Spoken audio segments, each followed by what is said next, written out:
Salut les hobbyistes, aujourd'hui j'aimerais vous parler de 4 jeux qui ont retenu mon attention, 4 jeux uchroniques pour refaire les guerres du passé.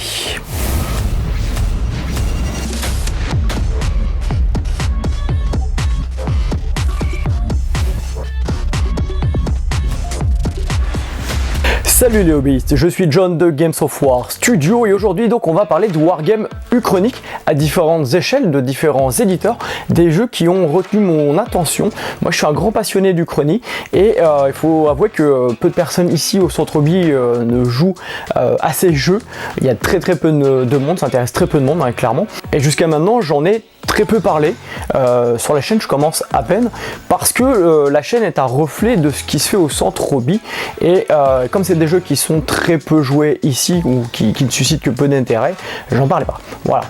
Et j'ai décidé tout simplement, à travers des discussions avec l'équipe, à travers un nouvel édito, de vous proposer ces jeux, ces 4 jeux sur la chaîne à venir donc tout au long de l'année, mais principalement à partir de septembre. Mais ça on aura l'occasion d'en reparler. Avant toute chose, un petit mot sur les réseaux sociaux. N'hésitez pas à nous rejoindre sur les différents réseaux sociaux où nous sommes, notamment Instagram, Facebook si vous avez Facebook, Discord où on partage autour de nos jeux préférés, notamment tous les jeux qui sont joués au Centre Hobby, puisque la chaîne à la base est la vitrine du Centre Hobby. La chaîne actuellement est entre guillemets autosuffisante, mais c'est limite, donc on a le soutien de beaucoup d'éditeurs, merci à ceux qui nous font confiance. Clairement ça fait plaisir, si vous aimez ce que nous produisons, merci beaucoup, mais on a besoin d'un petit soutien, alors n'hésitez pas à aller faire vos cours chez nos différents partenaires, notamment Figurines et Hobby, avec le code Games of War, vous aurez 5% de réduction et nous on retouchera 5% du montant de votre commande, ce qui permet justement de soutenir la chaîne, parce que ça prend énormément de temps de produire des vidéos, et le temps où je produis des vidéos, parce que je ne suis pas rémunéré pour faire des vidéos, contrairement à ce que vous pensez, quand je mets le petit bandeau rémunéré pour faire cette vidéo, c'est parce que je propose un produit, c'est obligatoire de mettre quand on propose un produit, mais je ne suis pas payé pour parler du produit, et donc je ne reçois pas non plus de monétisation de YouTube à l'heure actuelle. Donc la chaîne elle fonctionne sur nos fonds et sur le fond du Centre Hobby, mais elle est limite. Donc si vous voulez que je puisse produire plus de contenu, n'hésitez pas à faire vos courses dans les différentes boutiques pour que nous puissions avoir des dividendes pour continuer à produire davantage, parce qu'à côté de ça, moi je bosse en tant que game designer et autre créateur de tables, créateur de figurines, donc ce qui fait que plus je bosse à côté pour compenser, moins je fais de contenu sur la chaîne. Voilà, c'est quelque chose que je voulais mettre en avant.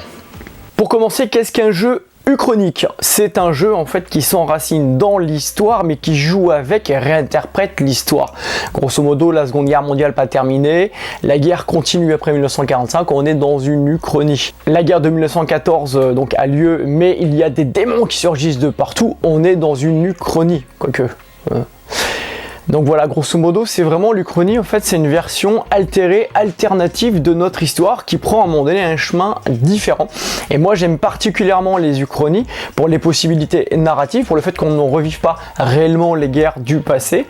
J'aime pas trop, en fait, grosso modo, j'aime bien jouer avec l'histoire, prendre mes distances avec l'histoire, et l'Uchronie me permet, en fait, de faire ce genre de jeu ultra narratif et des batailles qui me permettent de jouer un petit peu avec l'imaginaire. Au sein du Centre Hobby, je suis l'un des rares joueurs entre guillemets historique. Alors encore une fois, moi je fais la différence, je suis un historique uchronique, pas un historique pur. Vraiment, j'ai testé, j'ai regardé, c'est pas du tout mon domaine, c'est pas du tout ma tasse de thé. Il y a quelques joueurs qui jouent à des jeux avec lesquels on joue avec l'histoire, comme dirait Studio Tomahawk, notamment Saga, mais ce ne sont pas les jeux les plus joués ici.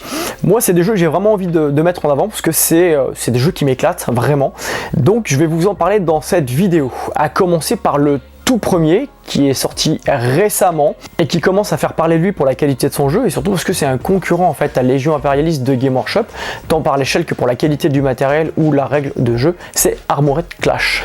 Armored Clash, c'est un jeu fait par Warcradle Studio, Wayland Games actuellement, donc qui se joue en 10 mm. C'est un jeu épique à bataille pour faire des batailles massives, c'est-à-dire des grosses batailles à petite échelle.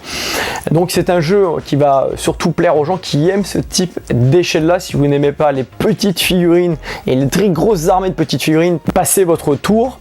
Il faut savoir qu'Armored Clash se passe donc dans un monde dystopique. Jusqu'à là, c'est logique avec la thématique de la vidéo. On est dans l'époque victorienne, fin 19e, au moment où il y a eu justement toutes ces grandes batailles coloniales, le début de la technologie. Et on est donc avec certaines technologies avancées, notamment quand il y a découverte grâce à un vaisseau extraterrestre. Et il y a tout d'ailleurs une faction qui fait toute sa puissance sur cette technologie-là. Ce sont les Illuminés.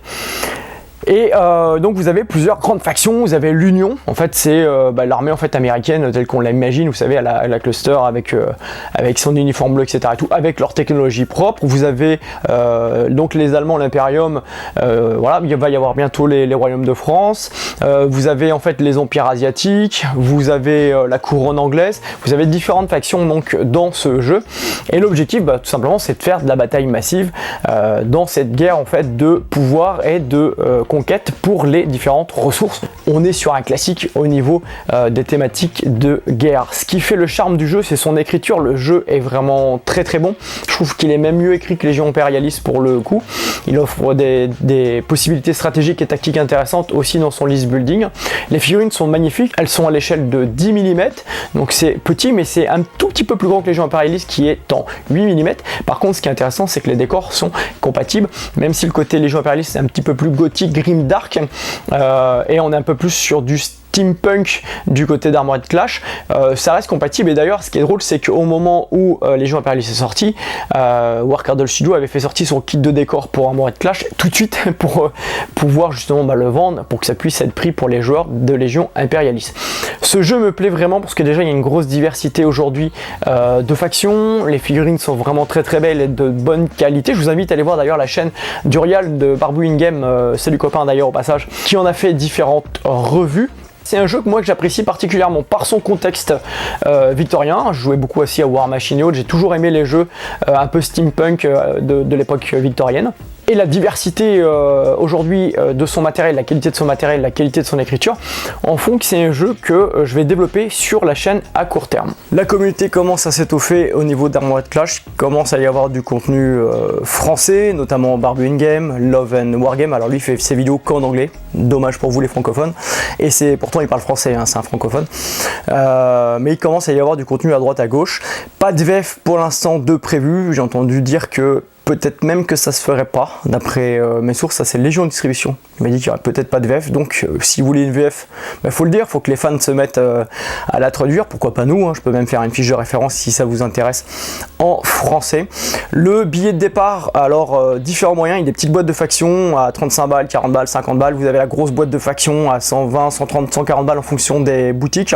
Vous pouvez l'acheter chez Figurine Hobby aussi, j'ai mon partenaire avec le code Games of War, vous aurez une réduction dessus et nous on retouchera 5% pour soutenir la chaîne. Merci d'ailleurs pour ceux qui font leurs courses là-bas.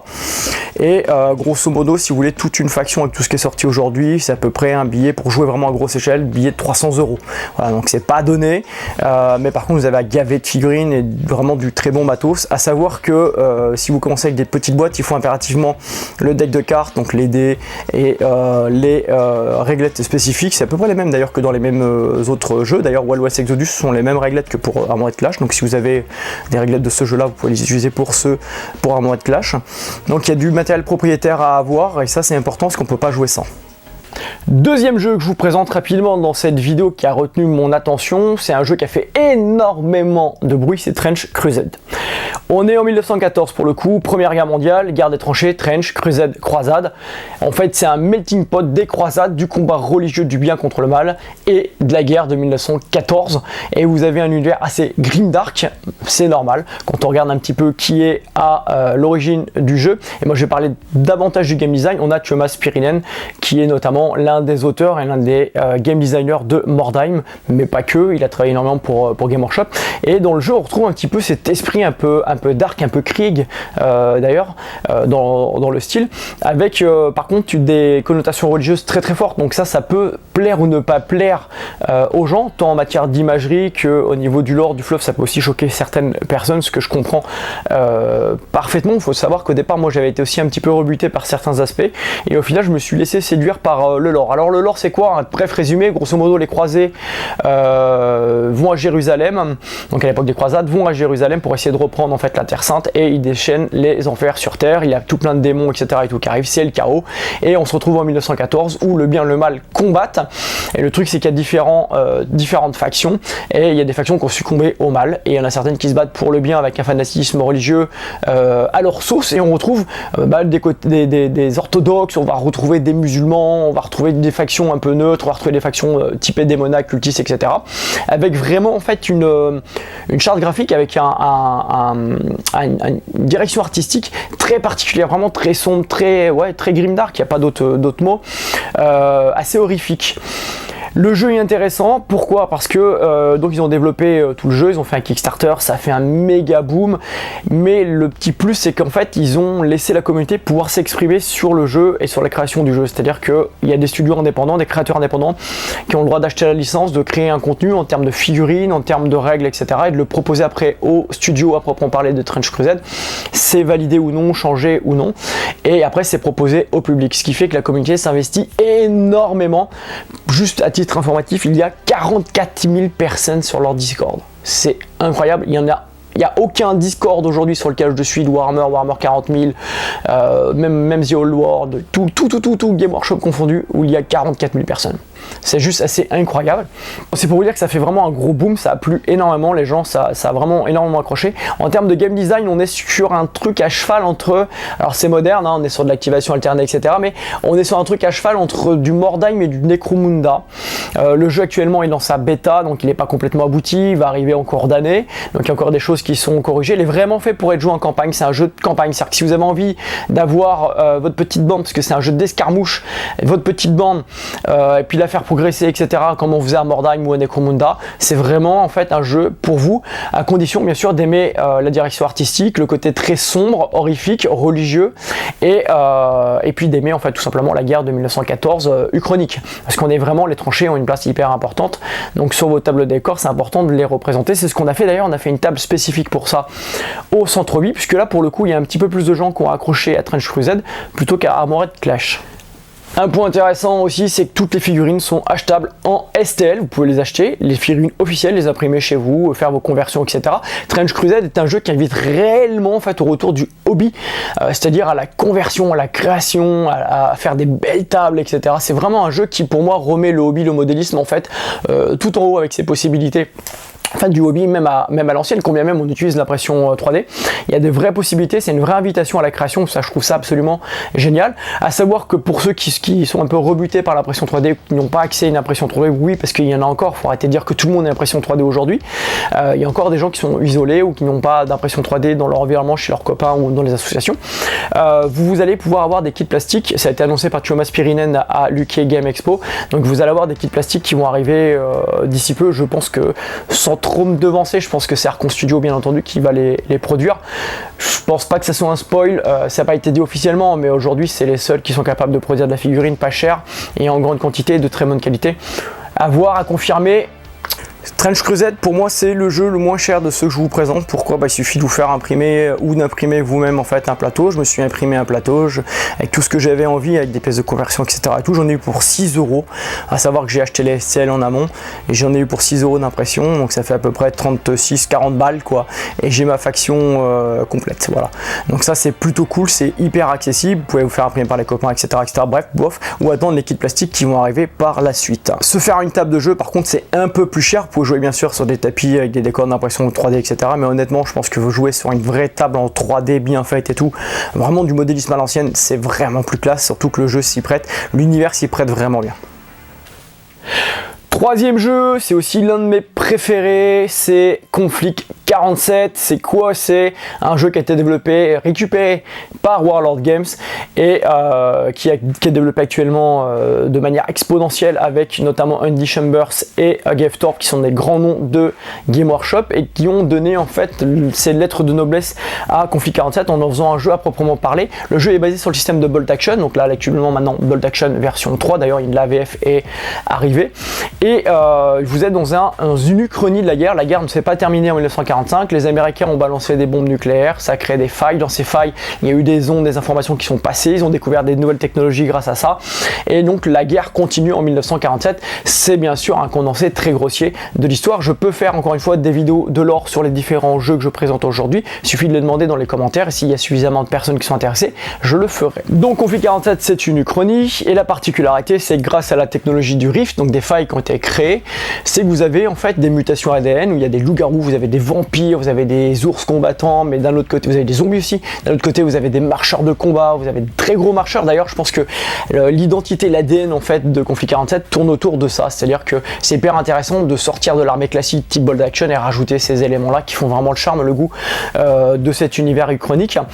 Moi j'apprécie particulièrement cet univers justement pour toutes les possibilités, rejouer Seconde Guerre mondiale mais sans coller à l'histoire et jouer avec l'histoire en ajoutant ces éléments uchroniques hyper intéressants qui apportent une touche de fantastique, de science-fiction hyper intéressante, d'autant plus qu'aujourd'hui une nouvelle version arrive d'ici peu avec un nouveau starter américain contre allemand, tout full plastique. Toutes les figurines vont progressivement basculer en plastique, donc excite le métal d'une qui était très cher, lourd, c'est chiant le métal à monter ouvertement, moi j'aime pas les figurines métal, hein.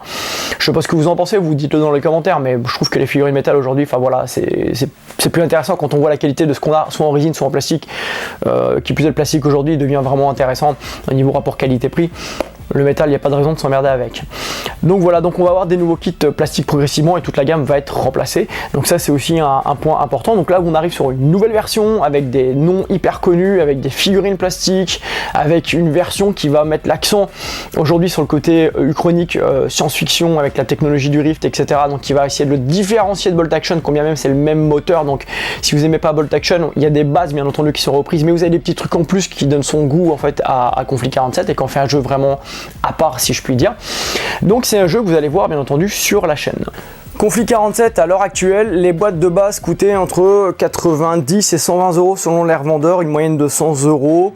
Il y avait du métal, de la résine, du plastique dedans. Ces boîtes-là sont arrêtées tout simplement par Warlord Game. Des nouveaux starters vont arriver. Le nouveau starter coûtera, j'ai vu que c'était 95 livres, 115 balles à peu près. Grosso modo, il sera full plastique. Donc on pense que les boîtes de faction à côté arriveront à peu près dans le même prix, c'est-à-dire autour de 115-120 €, où vous aurez une faction spécifique. Donc le billet de départ, c'est 115 balles, mais Warlord généralement dans une boîte met les tokens, les dés, le bouquin de règles, les réglettes, etc. de tout. Donc vous avez vraiment tout pour commencer. Enfin, quatrième jeu, celui-ci, donc c'est Team Yankee. Team Yankee, si vous connaissez Flame of War ou Team Yankee, du coup en fait Team Yankee World War 3, c'est la troisième guerre mondiale, c'est la guerre froide qui s'est pas arrêtée, donc combat de l'OTAN, parc de Varsovie, bon, un peu ce qui se passe maintenant finalement, et donc ça permet de simuler, il y a tout un lore qui a été fait, et ça permet de simuler les affrontements de cette troisième guerre mondiale hypothétique. Moi pourquoi j'aime cette échelle là, bon déjà on est à l'échelle 15 mm, donc Armored Clash vous êtes à 10 mm, Trench Crusade vous êtes sur du 28-32 mm, Bolt Action vous êtes sur du 25-28 et là vous êtes sur du 15 mm, donc on a vraiment des échelles différentes. Cette échelle permet de faire des combats à grande échelle. Vous avez tous les véhicules en fait modernes jusqu'au début des années 2000 à peu près. Tous les véhicules actuels ne sont pas remis dedans, c'est dommage parce que ça permettrait de refaire des simulations de combat de ce qui se passe actuellement avec les matériels actuels. Donc je parle notamment de la guerre en Ukraine. Donc ça pourrait être un bon jeu de simulation de bataille actuelle s'il y avait toutes les nouvelles, tous les nouveaux matériels développés dans les différentes armées, et ça serait hyper intéressant d'ailleurs peut-être de le faire, de créer les profils. J'ai vu qu'Esquisse Miniature avait créé des véhicules, notamment les véhicules français actuels qui sont en train d'arriver en dotation dans les différentes unités. Donc ça peut être intéressant de se pencher là-dessus. Team Yankee, une boîte de base, alors celle-ci c'est Battlefront qui nous l'avait envoyé, donc je peux pas vous dire vraiment combien elle coûtait à l'époque, ça a coûté autour de 100-120 balles, je mettrai le bandeau en bas, et une boîte de base de faction, un détachement, grosso modo c'est autour de 100 balles, 120 balles aussi, et après vous pouvez bien sûr mixer, ou vous pouvez prendre des petites unités à part et vous montez votre liste en fonction de ce que vous avez envie de jouer dans les différentes factions. Donc voilà, donc grosso modo il faut compter moins de 200 balles, entre 100 et 200 balles maximum pour pouvoir jouer correctement avec la bonne échelle en termes de points à Team Yankee World War 3. Voilà les hobbies pour cette très courte présentation de ces 4 jeux de guerre Uchronic. Alors outre le côté bref présentation, le but était clairement de vous annoncer donc l'arrivée de cet édito qui tourne autour des guerres Uchronic et de ces 4 jeux qui ont retenu mon attention, qui m'ont plu. Parmi tout le panel de jeux qu'il peut avoir dans ce domaine là, sont les 4 jeux qui m'ont le plus plu. Ils sont pas forcément énormément joués, à part peut-être donc Trench Crusade qui aujourd'hui clairement a fait un gros boom. Je pense que c'est suivi très proche d'Armored Clash et de Conflict 47 qui sont à peu près au même niveau, et de très loin Team Yankee World War 3, parce que c'est un jeu qui est pas forcément plus développé aujourd'hui par Battlefront. On n'a pas forcément des nouvelles de futures extensions ou quoi que ce soit, ni quelque chose de nouveau. Ils sont pas sur les salons ni rien. Donc c'est un jeu qui est moins présent, je pense, actuellement sur la scène du Wargamer et notamment en France. Donc l'idée c'est d'introduire donc cet édito et de vous dire que progressivement sur la chaîne on va mettre en place donc ce contenu pour se faire plaisir. N'hésitez pas à dire d'ailleurs si ça vous fait plaisir, lequel de ces 4 jeux vous intéresse le plus, vous plaît le plus. N'hésitez pas à laisser votre avis en commentaire aussi sur ces jeux si vous avez pu les tester. N'hésitez pas, si vous avez aimé cette petite vidéo de présentation de ces 4 jeux, à laisser un pouce vers le haut, à partager pour le référencement, etc. Vous abonner si ce n'est pas déjà fait. Encore une fois, n'hésitez pas à mettre dans les commentaires si ça vous intéresse ce type de sujet, quel jeu vous préfériez voir, si vous voulez des vidéos de lore, etc. Je suis complètement ouvert. En fait, cet édito, je vais le gérer moi. C'est vraiment mon petit truc à moi. C'est mon petit cadeau à moi sur la chaîne. Je me fais plaisir. Donc n'hésitez pas. Ça peut être complètement interactif. Vous pouvez participer aussi à ce projet avec moi si vous avez envie de venir jouer au centre Ubi, etc., faire des vidéos. N'hésitez pas à me contacter via le Discord. C'est tout pour aujourd'hui et je vous dis donc à bientôt pour une prochaine vidéo.